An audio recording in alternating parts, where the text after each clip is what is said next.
ശ്രീ പ്രദീപാണ് ബർമുഡയിൽ നിന്നും. ശ്രീ പ്രദീപ്, നമുക്ക് വീണ്ടും വീണ്ടും ഇങ്ങനെ അമേരിക്കയുടെ വിഷയം, ഈ യുദ്ധത്തിൻ്റെ വിഷയമൊക്കെ ചർച്ച ചെയ്യേണ്ട അവസ്ഥയിൽ നിൽക്കുകയാണ്. ഈ നാട്ടിലുള്ള മലയാളികളടക്കം ഇന്ത്യക്കാരാകെ പാചകവാദത്തിന് വേണ്ടി പ്രയാസപ്പെടേണ്ടി വരുന്ന അവസ്ഥ, ഹോട്ടലുകൾ പലതും ഇപ്പോഴും പൂർണ്ണമായ അർത്ഥത്തിൽ പ്രവർത്തിക്കാൻ കഴിയാത്ത അവസ്ഥ, ജീവിതം തന്നെ പലരുടെയും വഴിമുട്ടി നിൽക്കുന്ന അവസ്ഥയിലൊക്കെ നിൽക്കുകയാണ്. അപ്പോഴും ട്രംപ് പറയുന്നത് ഞങ്ങളവിടെ യുദ്ധം ജയിച്ചു കഴിഞ്ഞു എന്നൊക്കെ വീരവാദം മുഴക്കുകയാണ്. ഈ തോറ്റമ്പി നിൽക്കുന്ന ഒരാളിൻ്റെ വീരവാദം മാത്രമാണോ ഇത്? നമസ്കാരം കിരൺ. നമസ്കാരം. ഞാൻ മനസ്സിലാക്കിയിടത്തോളം നാട്ടില് പ്രത്യേകിച്ച് എണ്ണയ്ക്കൊന്നും വലിയ ദാരിദ്ര്യം ഉള്ളതായിട്ട് തോന്നുന്നില്ല. കാരണം ഇപ്പൊ എന്റെ അമ്മയായാലും പെങ്ങളായാലും അവരൊക്കെ എല്ലാം അവിടെ ഗ്യാസ് ഉള്ളതായിട്ടാണ് അറിവ്. പിന്നെ ഹോട്ടലുകളിലൊക്കെ, വലിയ ഹോട്ടലുകളിലൊക്കെ ചെറിയ പ്രശ്നമുണ്ടെന്ന് തോന്നുന്നു അല്ലേ? എനിക്കറിയില്ല. ബേസിക്കലി വലിയ ഹോട്ടലുകളിലല്ല, ചെറിയ ചെറിയ തട്ടുകടകൾ, ചെറിയ ചെറിയ കടകൾ, ചെറിയ ചായ, രാവിലെ മാത്രം പ്രവർത്തിക്കുന്ന ചായക്കടകളൊക്കെ, വീടിനോട് ചേർന്ന് പ്രവർത്തിക്കുന്നവ, അല്ലാതെ വഴിയേരിയിൽ പ്രവർത്തിക്കുന്ന അതൊക്കെ പലതും ഇപ്പോൾ പ്രവർത്തിക്കുന്നില്ല. പല വലിയ ഹോട്ടലുകളിലും ഇപ്പോൾ എല്ലാവിധ മുമ്പുണ്ടായിരുന്ന അത്ര വിഭവങ്ങളില്ല. വിഭവങ്ങൾ കുറച്ചു, വില കൂട്ടി പല സ്ഥലങ്ങളും. അത് അനധികൃതമായിട്ടാണെങ്കിൽ പോലും അവർക്ക് അവരുടെ ഗ്യാസിന് കരിഞ്ചന്തയിൽ എടുക്കേണ്ടി വന്നപ്പോൾ അതനുസരിച്ച് അവരുടെ വില കൂട്ടി. വീട്ടിൽ ഗ്യാസ് ബുക്ക് ചെയ്താൽ 45 ദിവസം കാത്തിരിക്കേണ്ടി വരുന്ന അവസ്ഥ ഒക്കെ ഉണ്ടാവുന്നു. ഓക്കെ, ലോകത്തിലെ എല്ലാ രാജ്യങ്ങളെ വെച്ച് നോക്കുമ്പോൾ ഞാൻ മനസ്സിലാക്കിയെടുത്തോളം ഇന്ത്യക്കാണ് വലിയ പ്രശ്നങ്ങൾ ഇല്ലാതെ വരുന്നത്. അതിന് കേന്ദ്ര സർക്കാർ വളരെ വളരെ വിദഗ്ധമായിട്ട് തന്നെ ഒരു ദീർഘവീക്ഷണത്തോടെ അത്തരം കാര്യങ്ങൾ, ഗ്യാസും ബാക്കിയുള്ളതൊക്കെ സംഭരിച്ചു വെച്ചതുകൊണ്ട് ഇന്ത്യക്കാർക്ക് വലിയ പ്രശ്നമില്ല. ഞാൻ മനസ്സിലാക്കിയ വലിയ പ്രശ്നമുണ്ട്. ഒരുപാട് പേർക്ക് പ്രശ്നങ്ങൾ നാട്ടിൽ രൂക്ഷമായിട്ടുണ്ട്. ഏത് തിരുവനന്തപുരത്ത് താങ്കൾക്കറിയാമായിരിക്കുമല്ലോ, തിരുവനന്തപുരംകാരനല്ലേ താങ്കൾ? തിരുവനന്തപുരത്ത് പണ്ടുണ്ടായിരുന്ന അത്ര ചെറിയ ചെറിയ കടകൾ അതൊക്കെ ഉണ്ടോ എന്നും തിരക്കൂ, അല്ലെങ്കിൽ ഹോട്ടലുകളിൽ പൂർണ്ണമായും പ്രവർത്തിക്കുന്ന തിരക്കൂ. അവിടെയെല്ലാം അവർക്കെല്ലാം പ്രയാസമുണ്ട്. ഒരു ദിവസം ഒരാളിന് 100-400 രൂപ വീതം കച്ചവടം കുറഞ്ഞാൽ, ഒരു ഹോട്ടലിൽ കുറഞ്ഞാൽ, സ്വാഭാവികമായി ആ ഹോട്ടലുകാരൻ ഒരു ദിവസം കിട്ടുന്ന എത്ര രൂപയായിരിക്കും ചെറിയ ഹോട്ടലുകാരന്? അവന്റെ ജീവിതം അതുകൊണ്ട് പോകേണ്ടതാണ്. അവിടെ എല്ലാ നഷ്ടങ്ങൾ വന്നുകൊണ്ടേയിരിക്കുകയാണ്. അതെ, $399 ആയിരുന്ന ഒരു ഗാലൻ ഗ്യാസിന് ഇപ്പൊ ഇവിടെ നമ്മൾ കൊടുക്കുന്നത് $7 സോ അത് ഓൾമോസ്റ്റ് ഡബിൾ ആയി. അപ്പൊ അതിന്റെ ആ ഇമ്പാക്ട് വേൾഡ് മുഴുവനും ഉണ്ടാവും. പക്ഷെ ഞാൻ മനസ്സിലാക്കുന്നത് ഈ ഇവിടങ്ങളിൽ വന്ന, പല രാജ്യങ്ങളിലും വന്ന ആ ഒരു ഇത് ഇന്ത്യയിൽ ബാധിച്ചിട്ടില്ല എന്നാണ്. എനിവേ, മിസ്റ്റർ മിസ്റ്റർ കിരൺ, ഇതിനകത്ത് ഒരൊറ്റ കാര്യമേ ഉള്ളൂ. ട്രംപ് പറഞ്ഞ വ്യക്തമായ ഒരു കാര്യമുണ്ട്. നിങ്ങൾക്ക് അതേപോലെ JD വാൻസ് പുള്ളി പറഞ്ഞതും ചർച്ചയ്ക്ക് പോയപ്പോൾ അവർ പാകിസ്ഥാനിൽ വെച്ച ലാസ്റ്റ് പറഞ്ഞു വെച്ച ഒരേ ഒരു കാര്യമുള്ളൂ: നിങ്ങൾക്ക് യുറേനിയം സംരക്ഷിക്കാൻ പറ്റില്ല, നിങ്ങൾക്ക് ന്യൂക്ലിയർ വെപ്പൺ ഉണ്ടാക്കാനുള്ള സംവിധാനം ചെയ്യാൻ പറ്റില്ല. രണ്ടാമത് ലോങ് റേഞ്ച് മിസൈല്. മൂന്നാമത് ഹോർമോസ് കടലെടുക്ക് എല്ലാവർക്കുമായിട്ട് സ്വന്തമായി ഓപ്പൺ ആയിട്ടുള്ള, നിങ്ങൾക്ക് അതിലൊരു പ്രത്യേകിച്ച് ഒരു ചുങ്കം പിരിക്കാനോ അങ്ങനെയുള്ള ഒരു സംഗതി നടക്കില്ല. ഈ ഒരു 3 കണ്ടീഷനാണ് പ്രൈമറി ആയിട്ട് വരുന്നത്. പിന്നെ ഇതിനിടയ്ക്കുള്ള ബാക്കി ഈ പ്രോക്സികളെ സപ്പോർട്ട് ചെയ്യുക, ഇതെല്ലാമാണ് ഇതിനകത്ത് വരുന്നത്. ഈ 3 കണ്ടീഷൻ അല്ലാതെ ഒരു കാരണവശാലും അമേരിക്കയോ ഇസ്രയേലോ ഇതിൽ നിന്ന് പുറകോട്ട് പോകില്ല. കാരണം ഇത് ഇസ്രയേലിന്റെ ഒരു നിലനിൽപ്പാണ്. The same time after few years, അല്ലെങ്കിൽ ഒരു 10 or 15 ഇയറിന് അപ്പുറം അത് അമേരിക്കയ്ക്ക് ഒരു ഭീഷണിയാണ്. അപ്പൊ അതുകൊണ്ട് ഒരു കാരണവശാലും ഈ ഒരു ഡീൽ അല്ലാതെ ഈ 3 point, please note this 3 point. Pradeep, അങ്ങനെ ഒരു അവരുടെ ആത്മാഭിമാനത്തെ ചോദ്യം ചെയ്തുകൊണ്ടുള്ള ഒരു ഡീൽ ഇറാൻ അംഗീകരിക്കുമെന്ന് കരുതുന്നുണ്ടോ? ഇറാൻ അംഗീകരിക്കുമോ ഇല്ലയോ എന്നുള്ളത് നോക്കൂ.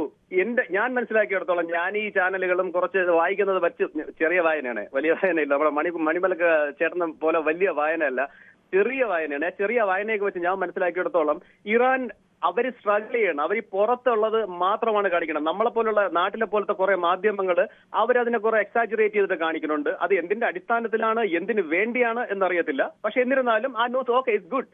അവർ അല്ലാതെ നോക്കൂ, 85,000 ടാർഗറ്റ് മീൻ 85,000 ബോംബാണ് വീണത് ഒരു രാജ്യത്തിനകത്ത്. ജസ്റ്റ് തിങ്ക് അബൌട്ട് എന്തുമാത്രം ഡാമേജസ് ആയിരിക്കും അതിനകത്ത് ഉണ്ടാക്കിയിരിക്കുന്നത്.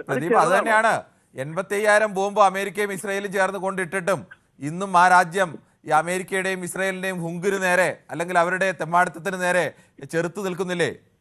അവരെ ഇപ്പോഴും കീഴ്പ്പെടുത്താൻ ഇവർക്ക് കഴിയുന്നില്ലല്ലോ. എന്നിട്ട് പിന്നെയും വീരവാദം അടിക്കേണ്ട കാര്യമുണ്ടോ? നോക്കൂ മിസ്റ്റർ കിരൺ, നമ്മൾ ജയിച്ചു അല്ലെങ്കിൽ നമ്മൾ പിടിച്ചു നിൽക്കൂ എന്നൊക്കെ പറയുമ്പോൾ നമ്മുടെ എല്ലാം അടിച്ച് നശിപ്പിച്ച് നമ്മുടെ എക്കണോമിയെ ഒരു 20 ഇയർ ബാക്കിലാക്കി നിന്നിട്ട് ഞാൻ ജയിച്ചു എന്ന് വീരവാദം പറഞ്ഞ കാര്യമൊന്നുമില്ല. അതിന്റെ റിയാലിറ്റി നമ്മൾ ശരിക്കും മനസ്സിലാക്കണം. ഒന്നാമത്തെ കാര്യം, ഇറാന്റെ എക്കണോമി കംപ്ലീറ്റ്ലി കൊളാപ്സ് ആണ്. പ്രദീപ് ആയിരിക്കും. ഞാനൊരു കാര്യം ചോദിക്കട്ടെ, ഇറാനെ അമേരിക്കയുമായി ഇസ്രയേലുമായി, ലോകത്തെ ഏറ്റവും വലിയ 2 ആയുധ ശക്തികൾ, ഈ 2 ആയുധ ശക്തികളുമായി ഏതെങ്കിലും തരത്തിൽ കമ്പയർ ചെയ്യാൻ കഴിയുന്ന ഒരു രാജ്യമല്ല ഇറാൻ. ഇറാൻ ഒരു സാധാരണ പാവപ്പെട്ട രാജ്യം എന്നൊക്കെ പറയാൻ കഴിയുന്ന രീതിയിൽ അമേരിക്കയുമായി ഏതെങ്കിലും തരത്തിൽ മുട്ടാൻ കഴിയുന്ന രാജ്യമല്ല. അവരവരുടെ ശക്തി കൊണ്ട്, തന്ത്രം കൊണ്ട്, അവരുടെ ഭൂപ്രകൃതിയുടെ പ്രത്യേകത കൊണ്ടൊക്കെ, അല്ലെങ്കിൽ അവരുടെ ജനതയുടെ ആത്മബലം കൊണ്ടൊക്കെ അവരവരുടെ രാജ്യത്തെ സംരക്ഷിച്ച് നിലനിർത്തുകയാണ്. അല്ലാതെ അവർക്ക് ശക്തിയുള്ളതുകൊണ്ടൊന്നുമല്ല. അതുകൊണ്ട് ഈ ഇവരൊക്കെ പറയുന്നതെല്ലാം അംഗീകരിച്ച് പോകണം എന്നൊക്കെ പറഞ്ഞാൽ ഏതെങ്കിലും ഒരു രാജ്യം സമ്മതിക്കും? ഇപ്പൊ ഇന്ത്യ ആണെങ്കിൽ സമ്മതിക്കുമോ? ഇന്ത്യ ആണെങ്കിലും സമ്മതിക്കില്ല, ഒരു ചെറിയ രാജ്യമാണെങ്കിലും സമ്മതിക്കില്ല മിസ്റ്റർ കിരൺ. അതിന്റെ ഒന്നാമത്തെ കാര്യം, ഇറാൻ ഇന്ന് ഇപ്പോഴും സ്റ്റാൻഡായിട്ട് ഒരു പരിധി വരെയെങ്കിലും അവർ റെസ്പോണ്ട് ചെയ്ത് നിൽക്കുന്നുണ്ടെങ്കിൽ that is one of the reason behind China എന്നൊരു രാജ്യം, റഷ്യ എന്നൊരു രാജ്യം അവരിപ്പോഴും സാറ്റലൈറ്റ് വഴി അവരുടെ കമ്മ്യൂണിക്കേഷൻസ് ബാക്കിയുള്ള കാര്യങ്ങൾ ഡീൽ ചെയ്യുന്നില്ലെങ്കിൽ ഒരിക്കലും ഇത്രയും ദിവസം പോലും ഈ ഇറാന് പിടിച്ചേക്കാൻ പറ്റത്തില്ല. അത് അമേരിക്കയ്ക്ക് പറ്റിയ ഒരു അണ്ടർസ്റ്റിമേറ്റ് ആയിരിക്കാം. എനിവേ, ഞാൻ ഒരു കാര്യം കൂടെ പറഞ്ഞു വെക്കട്ടെ. ഒത്തിരി പേര് നിൽക്കുന്നുണ്ട്. നമ്മുടെ മിസ്റ്റർ മണിമല ചേട്ടൻ എപ്പോഴും വന്ന് പറയുന്ന ഒരു വിഷയമുണ്ട്, അമേരിക്കയെ കുറിച്ച് ബൂഷോ അങ്ങനെ അമേരിക്കയെ വളരെ വളരെ വികൃതമായി പറയാറുണ്ട്. അപ്പോ എനിക്ക് അദ്ദേഹത്തിനോട് ചോദിക്കാനുള്ള ഒരേ ഒരു കാര്യം, മിസ്റ്റർ മണിമല ചേട്ട, താങ്കളുടെ നേതാവായ തോമസ് ഐസക്കിന്റെ വൈഫും കുട്ടികളും ഇവിടെയാണ് ജീവിക്കുന്നത്. അദ്ദേഹം മാസത്തിൽ 2-3 തവണ ഇവിടെ വന്നു പോകാറുണ്ട്. അതേപോലെ തന്നെ ശുദ്ധമായി അതിന് പറയാൻ ഒന്ന് മാത്രമേ എനിക്ക് ഒന്ന് താങ്കൾ ഇപ്പോൾ പറഞ്ഞ കാര്യം ഞാൻ പറഞ്ഞോട്ടെ. താങ്കൾ പറഞ്ഞ സ്ഥിരമായി പലതവണ താങ്കൾ പറയുന്നതാണ്, ഇതിന്റെ കൂടെ ഇനി അമേരിക്കയിൽ ഇനി പിണറായി വിജയൻ ചികിത്സയ്ക്ക് പോയില്ലേ എന്ന്. ഈ അമേരിക്ക എന്ന് പറയുന്ന രാജ്യം, താങ്കളൊന്ന് കേൾക്കൂ. താങ്കൾക്ക് മനസ്സിലാവാത്തൊരു കാര്യം, മനസ്സിലായിട്ട് താങ്കൾ അഭിനയിക്കുന്നതാണെന്ന് എനിക്ക് നന്നായിട്ട് അറിയാം. അല്ലാതെ മനസ്സിലാവാത്ത ആളൊന്നും അല്ല എന്ന് അന്നും അറിയാം. എങ്കിലും ആവർത്തിച്ച് പറയുകയാണ്, അമേരിക്ക എന്ന് പറയുന്ന രാജ്യത്തോടോ അല്ലെങ്കിൽ അമേരിക്കയിലെ ജനങ്ങളോടോ ഒന്നും ഇന്ത്യയിലെ ആൾക്കാർക്കോ അല്ലെങ്കിൽ ഇന്ത്യക്കാർക്കോ ലോകത്തിനോ യാതൊരു വിരോധവുമില്ല. പക്ഷേ അമേരിക്ക എന്ന് പറയുന്ന രാജ്യത്തെ നിയന്ത്രിക്കുന്ന ഭരണകൂടം, ആ ഭരണകൂടം ലോകത്താകമാനം പോയി അവരുടെ ആയുധത്തിൻ്റെ ബലത്തിൽ, അവരുടെ സമ്പത്തിൻ്റെ ബലത്തിൽ അവർ തെമ്മാടിത്തം കാണിക്കുമ്പോൾ ആ തെമ്മാടത്തിനെതിരെ ശബ്ദിക്കുക എന്നുള്ളത് ആത്മാഭിമാനമുള്ള ലോകത്തെ ഏത് മനുഷ്യൻ്റെയും രീതിയാണ്. അവർ ആത്മാഭിമാനത്തോടു കൂടി പ്രതികരിക്കും.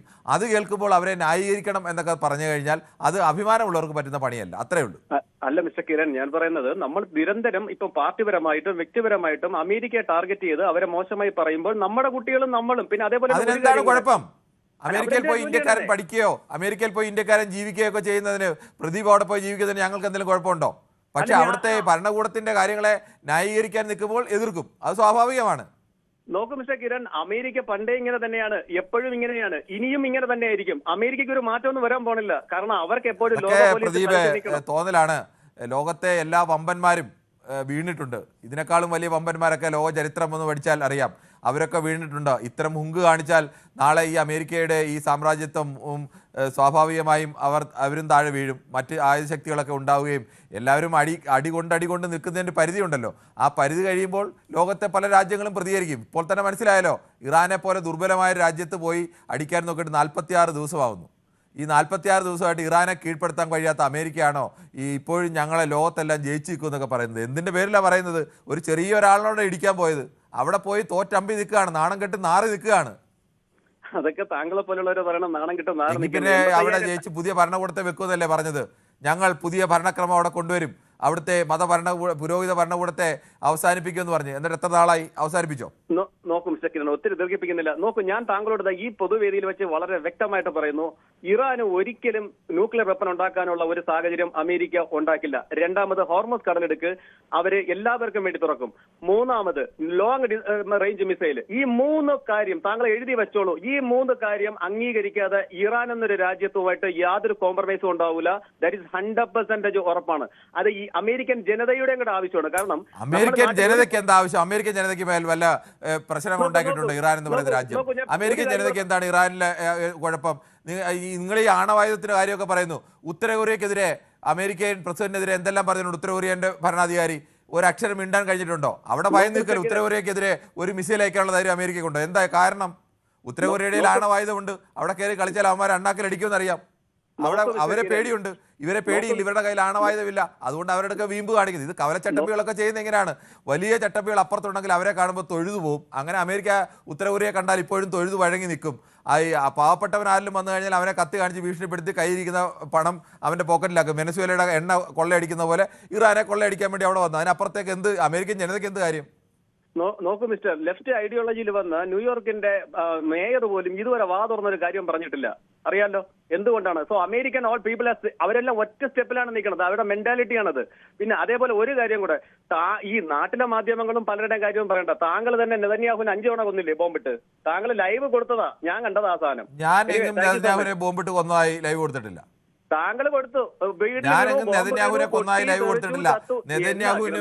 നെതന്യാഹുവിന്റെ കൊട്ടാരത്തിന് മേൽ അവിടെ ബോംബ് വീണിട്ടുണ്ട് എന്ന് ഇറാൻ അവകാശവാദം ഉന്നയിച്ചപ്പോൾ ഇറാൻ അവകാശവാദം ഉന്നയിച്ച സാധനം റിപ്പോർട്ട് ചെയ്തിട്ടുണ്ട്. താങ്കൾക്ക് വേണമെങ്കിൽ യൂട്യൂബിൽ ഇതെല്ലാം പരിശോധിക്കാം. താങ്കളെ പോലെ കള്ളം പറയേണ്ട കാര്യം എനിക്കില്ല.